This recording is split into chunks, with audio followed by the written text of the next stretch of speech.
পৃথিবীতে কখনো কাউকে কারো দেহ নিয়ে, চেহারা নিয়ে, গঠন নিয়ে, রং নিয়ে হাসি ঠাট্টা করবেন না। কে দেখতে কেমন, তার রবের তাকে যেমন দেখতে সুন্দর লেগেছে, তার রব তাকে তেমনই বানিয়েছে। সুবহানাল্লাহ। যার চোখে, আপনার চোখে, আমাদের চোখে যাকে অসুন্দর লাগে, রব যদি বলে আমার বান্দার আমি যেমন মন চাই তেমন বানাইছি, তুই বলার কে? সেদিন তো আমাদের কোন উত্তর।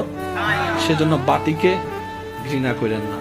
এমন ভাবে কখনো কোনো মানুষের সাথে কথা বলবেন না, সমাজের, পরিবারের সবার সামনে যে কথাটা শোনার পর তার এখানে আঘাত লাগে, মাথাটা নিচু হয়ে যায়, হাসি মুখটা মলিন হয়ে যায়। মনে রাখবেন, 1000 বছরের ইবাদত এই 1 সেকেন্ডে আল্লাহ নষ্ট করে দেয় যখন বান্দার মনে অন্যায়ভাবে আঘাত দেওয়া হয়। আল্লাহ আমাদের সবাইকে নেক পথের জীবনের সাথী হয়ে চলার তৌফিক দান করুন।